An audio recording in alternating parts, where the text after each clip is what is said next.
এখন আসেন, আমাদের মধ্যে কিছু ভেজালযুক্ত মানুষ রয়েছে যারা অনেক কিছু বলে।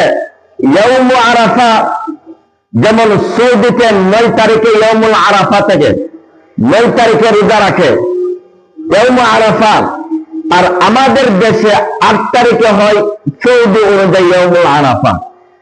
এখন কি আমরা 8 তারিখে রোজা রাখবো নাকি সৌদির ইয়াউমুল আরাফা অনুযায়ী 9 তারিখে রোজা রাখবো?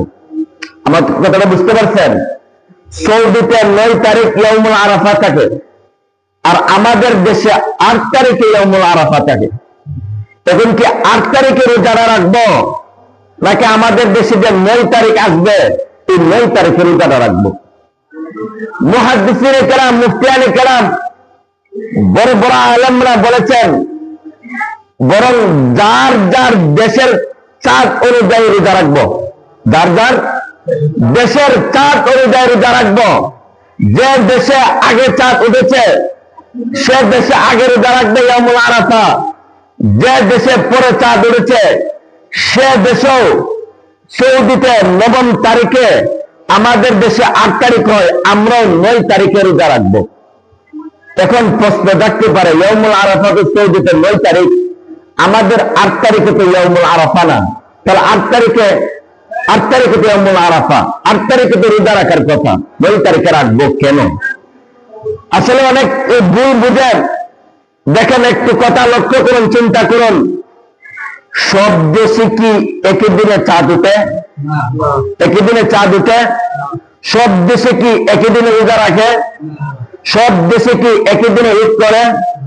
না। তাহলে আমরা বুঝতে পারছি সব দেশে যেহেতু একসাথে চাঁদ উঠে না, একসাথে রোজা রাখে না, তাহলে বোঝা গেছে চাঁদ উঠা এবং রোজা রাখা এবং ঈদ করাটাও ভিন্ন ভিন্ন দিনে হয়।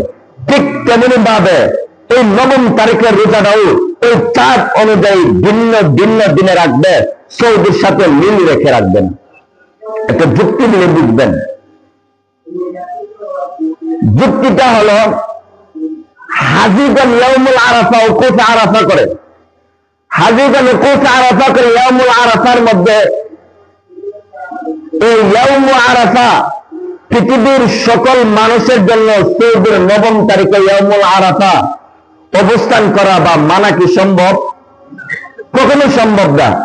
কারণ সৌদিতে 9 তারিখে ইয়াউমুল আরাফা থাকে, আর আমাদের বাংলাদেশে 8 তারিখে ইয়াউমুল আরাফা থাকে। এমনকি সৌদির আগে অনেক দেশে চাঁদ দেখা যায়, যেমন জাপান দেশে সৌদির একদিন আগে চাঁদ দেখে। এখন একটু লক্ষ্য করুন, আল্লাহ রসুল বলেছেন 10 তারিখের রোজা, অর্থাৎ ঈদের দিন রোজা রাখা হারাম।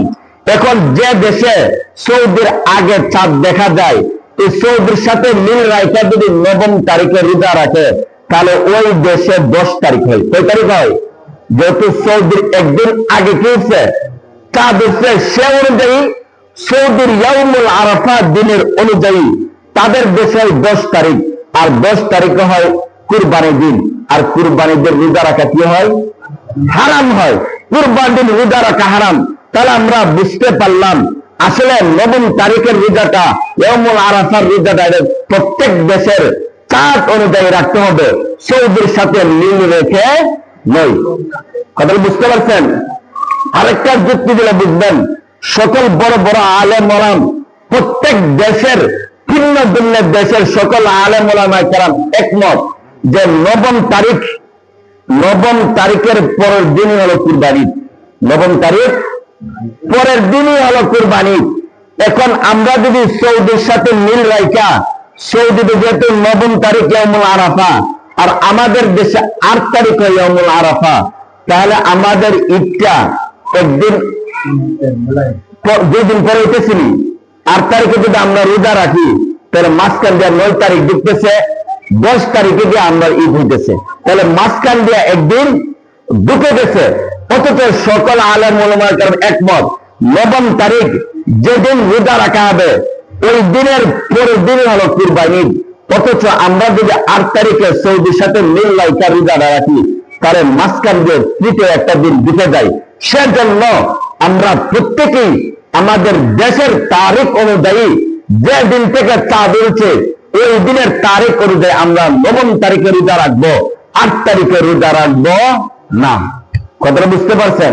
তাহলে আমাদের 9 তারিখ হলো যেহেতু শনিবার ঈদ, তাহলে বৃহস্পতিবারের রজনীতে খেয়ে শুক্রবারে আমরা রোজা রাখবো, বৃহস্পতিবারে সৌদির সাথে মিল রেখে ইয়াউমুল আরাফার দিনে রোজা রাখবো না। কথাটা বুঝতে পারছেন? অনেকে এটা ভুল বুঝে, সেজন্য আমি একটু সংক্ষিপ্ত আলোচনা করলাম।